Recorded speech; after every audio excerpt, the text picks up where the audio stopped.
Hello, everyone. Welcome to Verlita's Everything in Between podcast. I am your host, Verlita Odom. I hope all has been well with each of you since we were together last. As always, I appreciate you guys taking time out of your busy schedules to listen. This episode is a follow-up to the previous episode about grief. Of course, there's so much to be learned and so much that can be said about the subject of grief. So there's no way to get it all in one episode or even two. But I definitely wanted to follow up and give you guys just a little bit more information on some of the common symptoms. So we'll be discussing your feelings, your thoughts you may have, physical symptoms, because as many of you may know, things that you experience emotionally, once you internalize those things, they can definitely start to show themselves physically. Okay. So I'll be giving you some things to look for as far as physical symptoms and then also behaviors. So I hope you find today's episode helpful. As always, if you guys want to support the podcast, you can do so by clicking the link on Anchor or whichever form that you are listening to the podcast on. Or if you prefer to give directly, you can do so via my Cash App, which is Elevated Faith, or my PayPal, which is Elevated Faith VO. I appreciate you guys listening on a regular basis, and also those of you who have decided to support the podcast financially. You are so appreciated. So let's discuss some of the common symptoms and feelings of grief. First, we'll discuss feelings. If you are in a state of grief, some of the feelings that you may experience include sadness, loneliness, disbelief, denial, anger, a sense of helplessness, perhaps being numb to things that are going on around you, irritability, guilt, whatever you're feeling. It's not going to be new. You're not going to be alone in it. But yes, so guilt, you may feel emptiness, um, shock, which again relates to disbelief a little, resentment, anxiety, confusion, frustration, cognitive thoughts. What are the things you may be thinking? Some of the questions you may ask. You may say, I feel numb. You may feel I should have done more. You may feel and ask the question, why me? Or why my loved one? Why did this have to happen?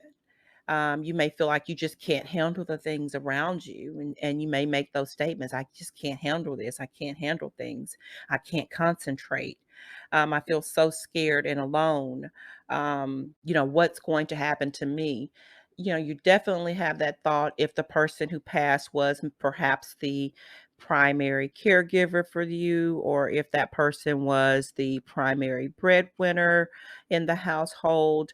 Those who are left behind may have those thoughts of what's going to happen to us. Will I be able to keep the house, the car, the insurance, whatever it is? Will I be able to maintain all the things that maybe that you acquired with this person who is now passed? It's normal to have those thoughts and concerns, life after the person has passed. What are some of the physical symptoms that you may experience? You may experience headaches, weight loss or weight gain, um, dry mouth for some individuals, heart palpitations, stomach pain, body pain, fatigue, constipation, urinary frequency. These are some things that you probably would never even think would happen. But if you've ever been under stress, grief aside, if you've ever experienced a tremendous amount of stress, many of these things have probably happened to you. So it is really no different when you're dealing with grief. Grief is a huge stress and strain on your body. So those are some of the physical symptoms that you may experience. And of course, this list is not everything that an individual will experience. Grief is so unique. It is as unique as each person is. So it can present for each individual differently. Okay. Let's talk about behaviors. What are some of the behavioral changes that may occur as a result of being in a state of grief? You may have sleep disturbances.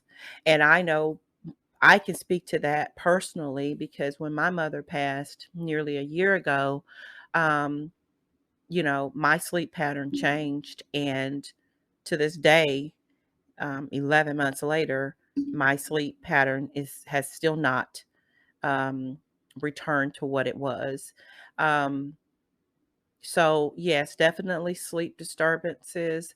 You can be very forgetful about things when you are in a state of grief. You may want to withdraw socially. So, you guys, that's why it's so important to have family members and friends who kind of reach out to you and who reach out to you when they know that you're going through a loss. Because I know for myself, the tendency would be to withdraw. Avoidance of things, goes along with the social withdrawal. A lot of crying, change in activities, things that you used to enjoy, you don't enjoy any longer. Some of those things that you used to enjoy, you may have participated in those things with the person who passed, and now you just can't see yourself doing those things anymore. Other behaviors, acting out your feelings.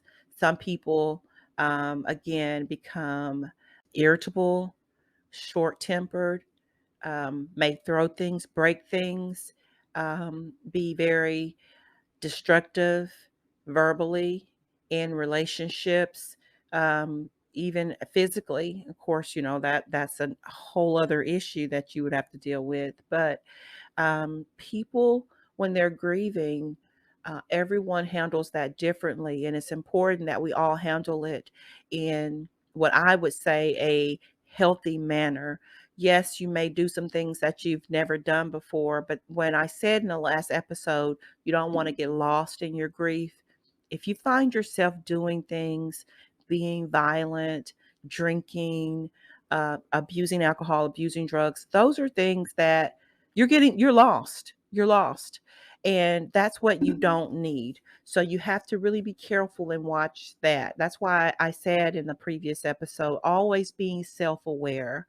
It is perfectly normal to experience some behavioral changes, but when you are doing things that are illegal, or you're doing things that go against your morals, or things that go against your spiritual beliefs, you kind of have to check yourself. Okay, you have to be self aware and just not allow yourself to spiral out of control, and just be very careful in that regard. You may lose interest in world events, don't even care what's going on in the world. You may not care what's going on in your local community. Loss of interest in attending your family or friends' social events, which of course again goes with social withdrawal and avoidance of things. Um, you may start to hold on to objects that remind you of a loved one, treasuring certain things that they've left behind.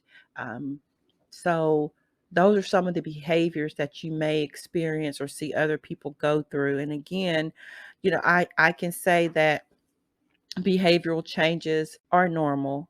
The issue would be, what are the behavioral changes? Are they destructive to those around you or to yourself?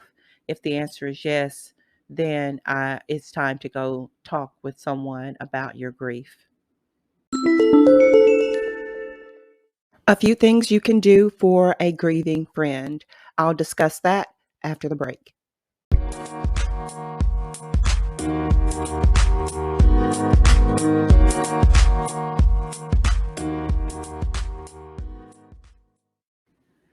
So, what can you do for a grieving friend? Well, you can call and express your condolences. Um, and don't be afraid to mention the person that's passed away, that has died. Share memories. Don't be afraid to be that shoulder that your friend has to cry on. Tears are normal. And so you just may be the friend that shows up and you get that, outpouring of grief.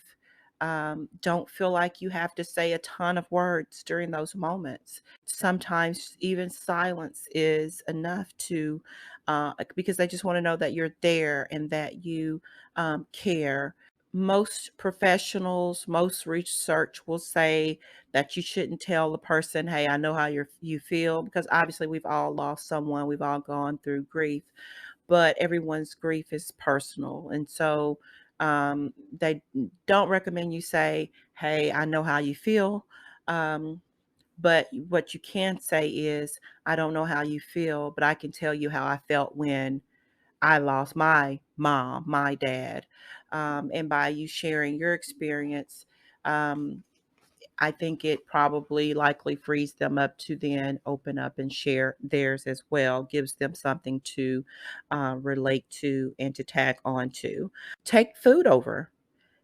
Many times when people are grieving, they don't cook. Um, Unfortunately, some people don't even eat. It's just one of those physical symptoms we talked about earlier that can kind of, show up. So, cook a meal, take it over, or just buy something, take it over. Ask your friend if they want company. There's just a lot of things that you can do to check in on your friend or your family member who is grieving. Just be a listener. And when the time is right, you'll definitely know what to say. And again, and many times it's not about the words that you say or you share. It's just about being there, being that shoulder to cry on, being that person that maybe tells a joke, because at some point you're going to want to laugh. Even in grief, the mood can be lightened. I'm not saying get up there and tell a whole comedy routine, but the point is, sometimes that funny friend that you need comes over, and just even seeing that person makes you laugh, even in the midst of your grief. So just be a good listener and allow for silence if necessary, but also don't be afraid to be yourself in the moment, because that's what they expect. They expect you to still be yourself, not to be someone else and to make the situation awkward.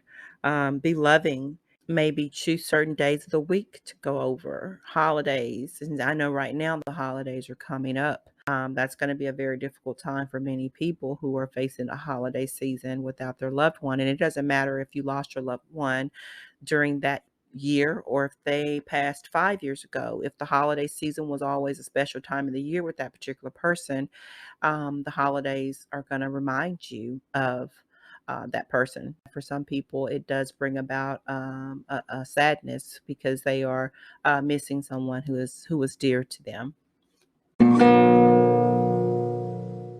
Last but not least, don't forget to take care of yourself. If you're the one who's experienced the loss, you make sure that you are eating on a regular basis, that you're eating a proper diet, that you are eating things that nourish your body, drinking or consuming liquids that nourish your body, making sure that you get in some exercise, even if it's just going for a light walk, making sure you get enough rest.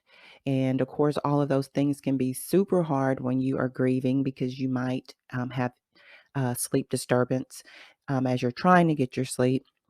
If you lose your appetite, you may not be able to consume a proper diet, or take in the right amount of fluids. So I know, and I definitely acknowledge, because I've been there in my own grief, that these things can definitely be hard to do. But again, take it easy on yourself. Don't give yourself such a hard time. Just do the best you can until those days and those moments, the grief is a little less overwhelming. And then you'll be able to again establish your new normal. I thank God that during my times of grief, I've had friends, especially being a social worker, a lot of friends who are trained professionals, who have dealt with grief in their job and in their trainings. Um, Including myself. But of course, even being in that field, nothing can ever prepare you completely for experiencing and going through the loss of a loved one. I can say it has definitely helped having people I can go to who have shared with me the things that they've gone through personally in their life, even though they may be trained professionals. And that's how I know that being open and transparent with people helps, because it helped me. Having one of my friends actually say to me, grief, it comes in waves. One moment you might feel like you are getting to a great spot in life, and the next minute you're experiencing that loss emotionally all over again. So to have someone say those things to me in the beginning, when I started to experience grief in waves, I can reflect back on that conversation and know that, this isn't unusual. I'm not just weird in what I'm experiencing. There have been others who experience the same thing. And that's why I definitely think that the things we go through, when you're able to share those things with others, I just feel like we should, because it is going to help someone, even if it's one person that you help through their experience. So again, just make sure, you take care of yourself the best way that you can, until those moments become fewer.